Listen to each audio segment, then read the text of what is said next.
नमस्कार, आप देख रहे हैं विस्टार न्यूज। मैं हूं दिवाकर विक्रम सिंह। लोकतंत्र का पर्व चौथा चरण उत्तर प्रदेश का रण पूरी तरीके से प्रभावी हुआ है और वो सारे फैक्टर्स जो 3 चरणों में बहुत ज्यादा सक्रिय और प्रभावी रहे हैं, अब चौथे चरण में उसका असर दिखना शुरू हो गया क्योंकि मतदान शुरू हो चुका है। लगभग 2 घंटे बीत चुके हैं। उत्तर प्रदेश के जिन 9 जिलों में ये मतदान चल रहा है वहां पर 59 सीटों पर मतदान हो रहा है और इस मतदान को सुरक्षित और बेहतर तरीके से संपन्न कराने के लिए 860 कंपनियां अर्धसैनिक सुरक्षा बलों की तैनात की गई हैं ताकि कोई अप्रिय घटना न घटे और मतदाता बेहिचक और निर्भीक होकर के मतदान केंद्रों तक पहुंचे और ईवीएम पर जाकर के अपने उंगली से बटन दबाएं और अपने प्रतिनिधियों का चुनाव करें। सीधे हम आपको लिए चलते हैं इस समय लखनऊ, जहां के सभी 10 सीटों पर चुनाव हो रहा है। हमारे ब्यूरो चीफ अनूप शुक्ला वहां पर मौजूद हैं। अनूप, किसी एक चुनाव केंद्र पर बूथ पर खड़े हुए हैं, वहां उनसे हम ताजा जानकारी लेंगे और साथ ही बादा चलेंगे और बादा से हमारे सहयोगी हमारे साथ जुड़ रहे हैं, उनका भी बहुत बहुत स्वागत। और संदीप तिवारी बादा से आप का बहुत बहुत स्वागत है। और सबसे पहले हम अनूप, सुबह बहुत अच्छी शुरुआत हुई है ऐसा बताया जा रहा है, खबरें आ रही हैं कि मतदाताओं में उत्साह है। जो कुछ भी पिछले 3 चरणों में दिखा, चौथे चरण में प्रचार के दौरान दिखा और आज लखनऊ की जनता इस बात पर अपना मतदान करेगी कि वहां की गद्दी पर बैठेगा कौन। अनूप, आप इस समय कहां खड़े हुए हैं? ये पश्चिम क्षेत्र में डिग्री कॉलेज है, मैं यहाँ पर खड़ा हूँ और ये यहाँ का पुराना बूथ है। यहाँ पर बड़े बड़े लोगों को यहाँ पर नाम है बाकायदा लखनऊ के क्षेत्र है, निवास भी है यहाँ पर। मैं कालीचक बूथ में यहाँ पश्चिम में लखनऊ पश्चिम में खड़ा हूँ। मतदान शुरू हुए 2 घंटे बीत चुके हैं। क्या ताजा तरीन घटना या खबर है मतदाताओं के उत्साह को लेकर के? जी, उत्साह तो देखिए बहुत देखा जा रहा है यहाँ पर, क्योंकि सुबह से यहाँ लंबी लाइनें लगनी शुरू हो गई हैं। एक्चुअली बता दूं लखनऊ और विधानसभा क्षेत्र है और पूरे जिले में लगभग 1527 मतदान केंद्र हैं, बूथ बने हुए हैं। तो कुल मिला के यहाँ पर अच्छा स्वस्थ दिखाई दे रहा है, लेकिन साथ में कुछ जगहों से अभी से ही जिसे कहा जो ईवीएम मशीन के खराब होने की बातें सामने आने लग गई है। दो जगह से गड़बड़ है फिलहाल, लेकिन इतना जरूर कहूँगा कि हाँ, मतदान के लिए लखनऊ में एक अच्छा उत्साह देखा जा रहा है। लंबी लाइनें अब दिखाई दे रही, महिलाएं भी हाँ निकल के आने दिखाई देने लग जानी है। तो दिन शुरू हुआ है, जैसे जैसे अभी दिन बढ़ेगा तो जाहिर सी बात है कि लखनऊ में जो तापमान है का वो अधिक से अधिक बढ़ता दिखाई दे रही है। बादा से हमारे सहयोगी संदीप तिवारी खड़े हुए हैं। बादा चूंकि बुंदेलखंड को एक तरह से एड्रेस करता है, वहां के जो मुद्दे होते हैं, किन मुद्दों के आधार पर इस बार बादा की जनता वोट करने जा रही है? संदीप, मैं आपको बता दूं,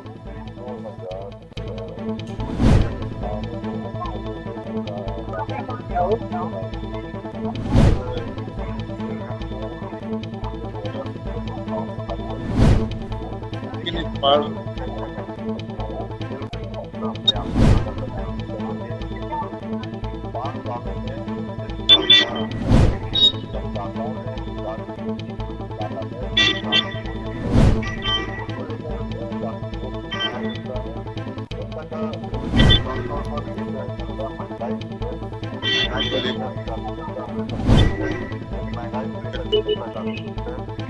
सुबह से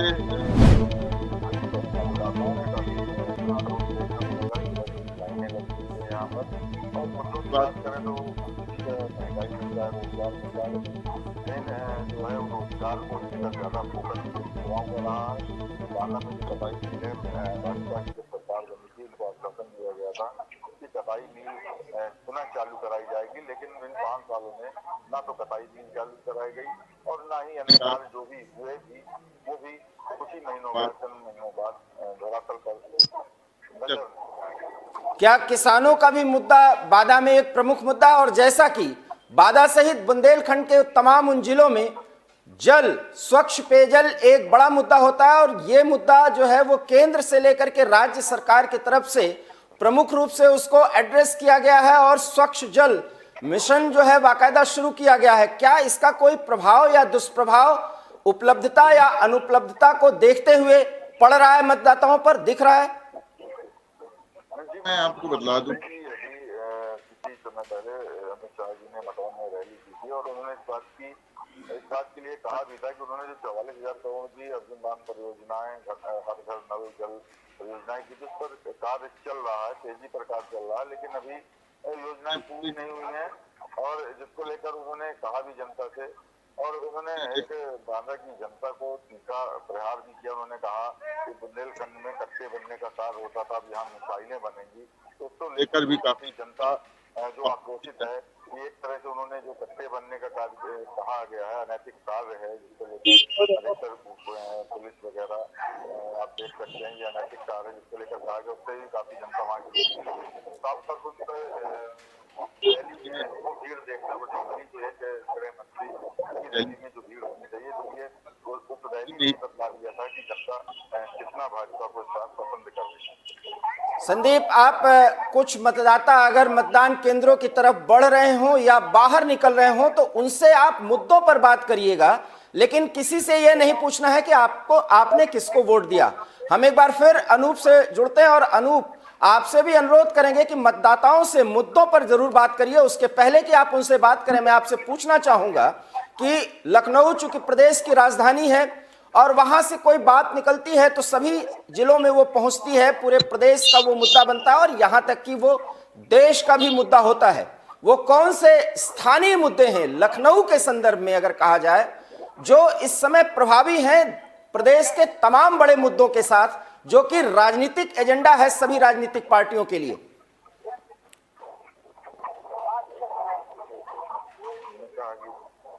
अनूप जी, सवाल मुझसे है सर? जी आप सही है। देखिए, अगर जहाँ तक मैं मुद्दों की बात करूँ तो ये बात जाहिर सी बात है कि ये राजधानी है, यहाँ पर कोई एक अकेला मुद्दा है जहाँ पे ये कहिए कि सारे प्रदेश में मुद्दे चल रहे हैं, जो पूरे प्रदेश में जो यूपी के मुद्दे चलते हैं वो लखनऊ में दिखाई देते हैं। किसी एक मुद्दे की अगर हम बात करें तो एक मुद्दा यहाँ पर दिखाई नहीं देता। यहाँ पर आप विकास का मुद्दा हो सकते हैं, यहाँ पर आप महंगाई का मुद्दा भी ले सकते हैं, यहाँ पर आप कानून व्यवस्था की जो हम बात करें, जिसे एक स्ट्रॉन्ग सीएम की बात आती है, उसका मुद्दा भी ले सकते हैं। यहाँ पे मिले जुले मुद्दे, किसी एक मुद्दे पे हम अगर यहाँ बात करना चाहें तो एक मुद्दा यहाँ कभी भी दिखाई नहीं दिया, ये आज तक का इतिहास है। लखनऊ में एक मुद्दा फिलहाल अभी यहाँ दिखाई नहीं देता। हाँ, प्रदेश में जो मुद्दे चल रहे हैं, जैसे मैंने भी नाम गिनाए, वो एक एक मुद्दे सबके मन में है। लेकिन हाँ, इतना जरूर कहूंगा कि यहाँ पे जो कानून व्यवस्था की बात है वो अहम, थोड़ा सा अन्य मुद्दों से ऊपर दिखाई देता है कि हाँ, हमें कानून व्यवस्था अच्छी हुई है, उसके लिए हमें यहाँ पर वोट डालना है। और जाहिर सी बात है, जैसे कि अभी पीएम मोदी ने अपनी रैली में भी इस बात को कहा था कि जैसे जैसे देश के भविष्य के हालात थोड़ा सा बदल रहे हैं तो एक सख्त सीएम चाहिए प्रदेश के लिए। बेशक ये मुद्दा यहाँ पे हावी है, ये मुद्दा यहाँ दिखाई देते कानून व्यवस्था के ऊपर सीएम योगी की बात जब आती है स्ट्रॉन्ग सीएम की, हाँ, के ऊपर एक पहली पसंद। अनूप, जैसे जैसे चुनाव का चरण बढ़ता जा रहा है, एक नारा पूरे नारों पर प्रभावी हो रहा है, विकास बनाम बदलाव। और अगर हम जिक्र करें तो अयोध्या में जब योगी आदित्यनाथ कल जनता से रूबरू हो रहे थे तो उन्होंने सीधे सीधे मंदिर का वो मुद्दा उठाया और बहुत भावनात्मक रूप से अयोध्या की जनता से उन्होंने संवाद किया, लेकिन उसमें भी विकास का मुद्दा प्रभावी रहा। तो विकास का एजेंडा और साथ ही बदलाव का एजेंडा, जनता सिर्फ इन्हीं दो को एड्रेस करेगी, उससे कनेक्ट होगी और उसके आधार पर ईवीएम पर बटन दबाएगी। क्या कुछ ऐसा भी दिख रहा है? दिवाकर जी आपको साफ ये जहाँ तक नहीं पा रहा हूँ वहाँ मैं ये जवाब देना चाहूंगा। देखिए, विकास ना करने पे चुनाव हारा तो जा सकता है, लेकिन सिर्फ विकास के नाम पे चुनाव कोई जीता नहीं जाता है। ये राजनीति का कड़वा सच है कि अगर सिर्फ विकास के नाम पे ही जाकर आप चुनाव जीते तो ऐसा हाल हिंदुस्तान में दिखाई नहीं देता किसी विकास के नाम पे चुनाव जीते। हाँ, विकास नहीं कराएंगे तो हारा जरूर जाता है, ये हमेशा देखने को आई है। दूसरी बात मैं कहना चाहूंगा, अभी अभी सीएम योगी ने भी नया नाम दिया, कल ही किया है, दंगेश।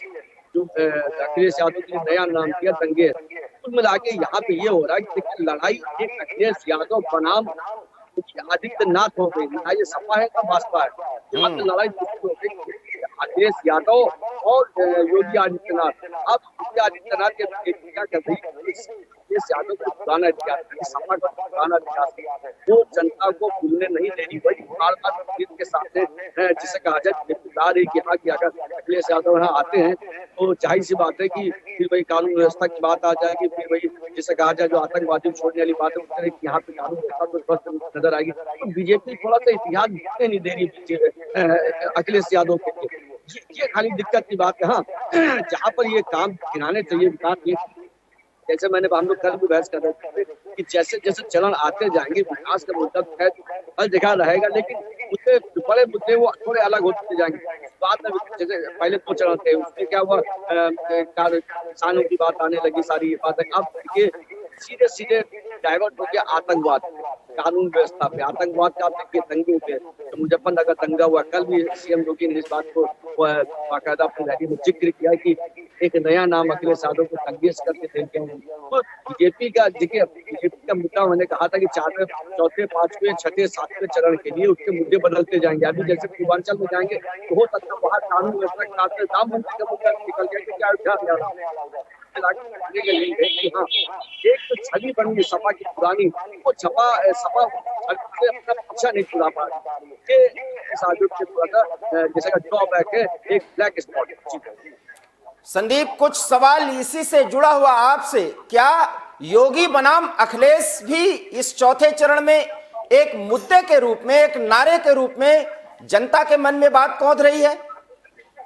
जी, मैं आपको बतला दूं कि बातें इसी पर है। यहाँ पर जनता जो है, जो मुख्य मुद्दे हैं वो यही है कि 5 सालों में क्या हुआ, जनता उन्हीं मुद्दों पर लेकर कुछ जनता जो है वो योगी जी को पसंद कर रही है। तो अधिकांश जनता, युवा जनता है जो, वो अखिलेश के विकास और अखिलेश की सोच पर जा रही है। साफ तौर पर यहाँ पर देखा जा सकता है जिसमें एक बड़ा आंकड़ा युवा वर्ग वो अखिलेश की ओर झुकता हुआ नजर आ रहा है। हमारे साथ एक अरविंद श्रीवास्तव जी हैं जो मतदाता हैं, उन्होंने मतदान किया है, सामने है, बात करिए उनसे जी। तो क्या मुद्दे है इस बार मतदान में आपने किन मुद्दों को लेकर अरविंद जी बात की है, वोट किया है? देखिए, पहले तो ये कि इन 5 सालों में हमारे पास एक तो विकास नहीं हुआ है, और जो भी विकास हुआ है सरकारों में हुआ है, और हमारा एक कटाई मिलती जो बंद हो गई थी वो आज तक नहीं चालू कर पाया लगता है। बड़ा भाई उसके बाद पलायन हमारा मुद्दा है, पलायन नहीं रोक पाई मुद्दा। इस तरह हमारे यहाँ सड़कों का जो जाल है, बसपा शासन काल में सड़क पार्टी जो आज तक नहीं बन पाया, और तमाम इस तरह की बातें हैं जो पूरे नहीं है, कुछ बातें पूरे हैं और ज्यादातर बातें पूरे नहीं। तो इस पर आप क्या कहना चाहेंगे कि मतलब इन 5 सालों के पहले जो विकास हुआ वो क्या इन 5 सालों के विकास से बेहतर? जी, हमारे बांदा जनपद में बसपा शासन काल में ही विकास हुआ था, और मेडिकल कॉलेज, तमाम तरह के रिंग रोड हाईवे बनाया था, रिंग रोड बनाया था, कृषि विश्वविद्यालय बनाया था। लेकिन भाजपा सरकार ने इन 5 सालों में कोई ऐसा बड़ा काम नहीं किया। तो आप साफ तौर पर देख सकते हैं कि हमारे साथ अरविंद श्रीवास्तव जी थे। उनका साफ तौर पर कहना है कि जो विकास इसके 5 सालों के पहले था, भाजपा शासनकाल के पहले, चाहे वो अखिलेश सरकार रही हो या बीएसपी सरकार रही हो, उनका साफ तौर पर कहना है कि जब 2007 में बीएसपी सरकार बनी थी तो उसी समय मेडिकल कॉलेज जो उपलब्धि बांदा को दी गई थी सौगात, और आपको कृषि यूनिवर्सिटी हो गई, रिंग रोड हो गई, बाईपास पुल, ये सब 4 लेन पर बांदा शहर को जोड़ने के लिए जो किया गया था, वो शायद भाजपा 5 साल में भाजपा शासनकाल में ऐसा कुछ नहीं मिला है। केवल उन्हीं की उपलब्धियों को ही वो उन चीजों को जो मेडिकल कॉलेज या वगैरह जैसे विद्यालय उनको भी ढंग संजो नहीं पाई भाजपा सरकार। अनूप, आपके साथ भी कुछ मतदाता जुड़ गए हैं, आप उनसे बात करिए कि किन मुद्दों के आधार पर मतदाता ईवीएम तक पहुंच रहे हैं और अपना मन बना चुके हैं। थोड़ी देर में या तो उंगली दबाएंगे या कुछ देर बाद अपने बारी का इंतजार कर रहे हैं और उनके मन में कुछ विचार इस तरह का चल रहा है। मैं बात करने की कोशिश करता हूँ। क्या नाम है आपका? गौरव। गौरव, कहाँ जा रहा है? समाजवादी पार्टी बता रहे हैं गौरव, समाजवादी पार्टी को वोट गया। लेकिन एक बात मैं जानना चाहूंगा, समाजवादी पार्टी वोट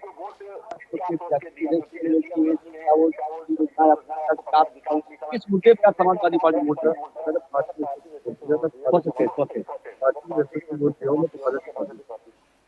एक्चुअली ये पार्टी के थोड़ा सा कहा जाए कि कार्यकर्ता भी हैं हमारे ये, मुझे लग रहा है। और ये समाजवादी को इन्होंने वोट दिया है क्योंकि मैं जहाँ खड़ा हूँ ये एक समाजवादी का पुराना, जैसे कहा जाए जिस कॉलेज में खड़ा हूँ तो समाजवादी यहाँ जो पुराने प्रत्याशी हैं जो जिनको टिकट नहीं मिल पाएगा, मनीष यादव मैं नाम देना चाहूँगा उनका, ये यहाँ के अध्यक्ष रहे हैं इस कॉलेज के। जाहिर सी बात है कि यहाँ पे सपा का जिसे कहा जाए थोड़ा सा उनका आदित्य जिसे कहा जाए अच्छी पसंद यहाँ लोगों की है, यूथ में यहाँ पसंद करते। जहाँ मैं खड़ा हुआ यहाँ पे पुराने प्रत्याशी एक रहे जिनको हर बार जिसे कहा जाए कि खूब रहते, इस बार भी खूब गए हैं। वो मनीष यादव नाम है सपा से, तो अखिलेश यादव तो बेहद करीबी है लेकिन टिकट नहीं पा पाए थे। तो ये वो कॉलेज है। लेकिन हाँ इतना जरूर होगा यूथ में यहाँ जहाँ मैं खड़ा हूँ यहाँ पे अखिलेश यादव एक बड़ी पसंद है। लखनऊ में आशुतोष टंडन और कैंट से ब्रजेश पाठक, लखनऊ के बक्सी तालाब से गोमती यादव, मलिहाबाद से भाजपा की जय देवी, सरोजनी नगर से सपा के अभिषेक, लखनऊ मध्य से सपा के रविदास मेहरोत्रा, इन सब की प्रतिष्ठा दांव पर लगी है। अनूप, मतदान का जहां तक संदर्भ है, अभी तक अनुमान के हिसाब से कितना प्रतिशत मतदान हो चुका होगा? आकलन राका जी, अभी तो मतदान का प्रतिशत निकल के अभी नहीं आया है, लेकिन हाँ इतना जरूर है कि लखनऊ में अन्य जिलों की अपेक्षा एक अच्छा जैसे कार्य उत्साह देखा जा रहा है। आपने जैसे नाम लिए, लेकिन पिछली बार का 2017 का मैं थोड़ा समय बताना चाहूंगा, यहाँ पे जो 2 विधानसभा है जो मध्य, जहाँ पिछली बार ब्रजेश पाठक बीजेपी से खड़े थे, वो मात्र 5,000 वोटों जीत पाए थे सपा लेकिन इस बार ब्रजेश पाठक चले गए जहाँ रीता बहुगुणा की सीट थी। लेकिन सबसे मजेदार बात यह है कि कल रात नहीं रीता बहुगुणा जोशी के जो पुत्र हैं मयंक जोशी, उनकी फोटो अखिलेश यादव के साथ में कल वायरल हुई है और ये सभी जगह दिखाई दी है। तो ये एक गेम जिसे कहा जाए कि थोड़ा सा एक खेल होता दिखाई दिया है कि रीता बहुगुणा जोशी के पुत्र मयंक जोशी अखिलेश यादव के साथ की फोटो एक दिखाई दी और ये वायरल हुई है, बाकायदा ये से बाहर आया है। और साथ में ये कैंट क्षेत्र है जहाँ पर रीता बहुगुणा का एक थोड़ा सा प्रभाव माना जाता है, तो वहाँ ये असर डालेगी नहीं डालेगी ये बात की बात है। दूसरी चीज मोहनलालगंज की सीट है, यहाँ पर मोहनलालगंज की सीट है जहाँ पर सपा ने बसपा से सीट जीती थी, मात्र 534 वोट थे। मिला के ये बताना चाहूंगा कि 9 विधानसभा क्षेत्रों में से एक सीट जो मिली थी सपा को मिली थी एक मोहनलालगंज से, वो इस बार तो बहुत कम मार्जिन से ये सीट छूटी थी सपा के यहाँ से। इस बार देखना है कि सपा क्या उलट तो कुल मिलाकर 2 जो सीटें हैं मध्य विधानसभा, तो बहुत कम मार्जिन सपा से बीजेपी ने ली थी, और जो दूसरी है मोहनलालगंज जहाँ बहुत कम सीटों से सपा हारी। तो ये दोनों सीटें इस बार देखने को जिससे कहा जाए तो प्रत्याशी भी बदल गए दोनों जगह के। तो अब देखने वाली बात है कि इन दोनों सीटों पर क्या होता है, क्योंकि 9 विधानसभा सीटों में हाँ 2 से 3 सीटें जरूर कड़ा जिसे कहा जाए मुकाबला जिसे मध्य आप कह सकते हैं। तो पिछली बार ब्रजेश पाठक जो न्याय मंत्री कैबिनेट मंत्री उन्होंने अपनी सीट छोड़ के जिसे कहा अपनी विधानसभा सीट छोड़कर वो कैंट में चले गए। मिलाकर ये 2 से 3 सपा के साथ मिल सकती। संदीप, अगर सीटवार जिक्र करें जहां तक बांदा का संबंध है, तो आप क्या कहना चाहेंगे कि किसकी प्रतिष्ठा दांव पर लगी हुई है और कौन ऑफ कलर चुनाव लड़ रहा है? मैं बतला दूं इस समय बांदा में त्रिकोणीय संघर्ष चल रहा है। यहाँ पर अनुमान लगाना मुश्किल होगा कि किसके पक्ष में जनता जा रही है, क्योंकि जनता के अलग अलग मुद्दे हैं। क्योंकि 2007 से लेकर 2007 हो या 2007 के बाद 2012 में अखिलेश यादव की सरकार हो, तो जनता का रुझान इस बार जनता कई वर्गों में बटी नजर आ रही है।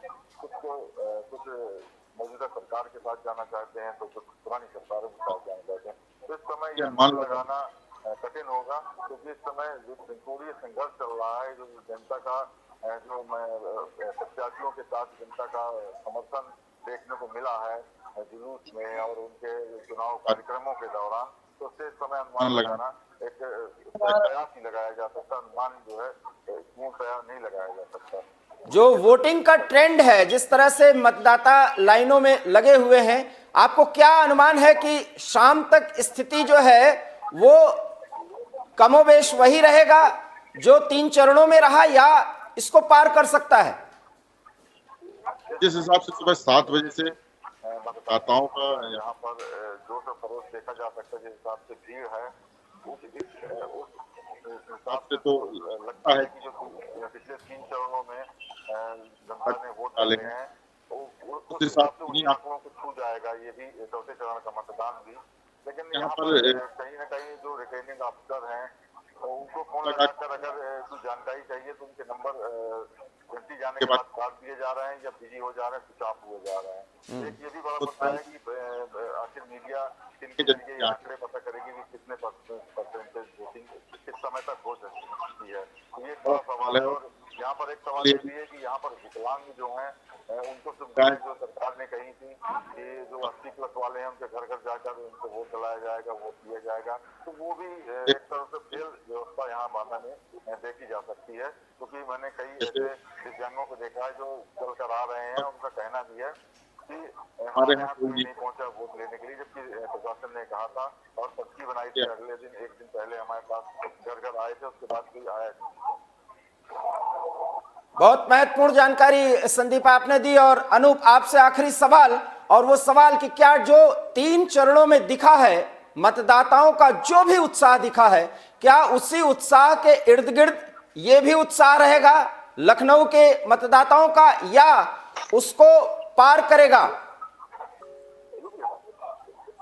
देखिए, जो अभी 3 चरणों से जो ट्रेंड दिखाई दे रहा है कि हाँ मतदान का जो प्रतिशत है वो कम रह रहा, 2 से 3% के आसपास तो कम रह रहा 2017 से। तो यहाँ पर भी उम्मीद यही हम करेंगे कि यहाँ पे भी शायद कम ही दिखाई दे, वैसे होना तो नहीं चाहिए, लेकिन हो सकता है कि पिछली बार से शायद जो प्रतिशत है वो कम रहे, क्योंकि ये ट्रेंड दिखाई दे रहा है कि जो मतदाता है थोड़ा सा उदासीनता दिखा रहे हैं।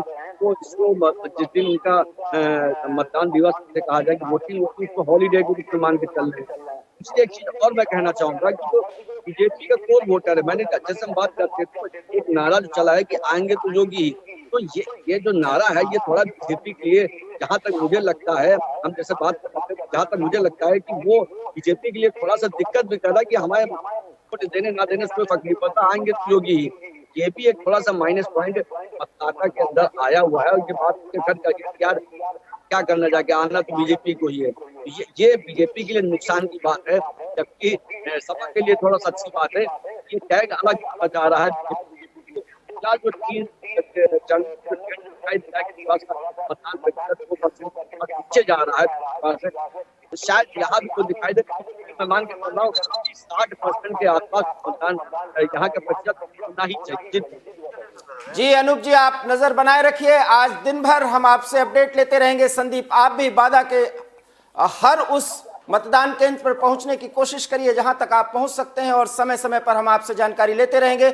और कुछ ही देर में हमारे सहयोगी आपको कुछ अन्य जिलों में कुछ अन्य मतदान केंद्रों से लाइव कवरेज देंगे और हम वहां की पूरी जानकारी आपको उपलब्ध कराएंगे। इसलिए देखते रहिए विस्टार न्यूज, क्योंकि आज पूरे दिन भर हम चप्पे चप्पे पर हर एक विधानसभा क्षेत्र पहुंचने की कोशिश करेंगे और वहां पर मतदाताओं के उत्साह या उनका क्या रवैया है उसके बारे में आपको जानकारी देते रहेंगे।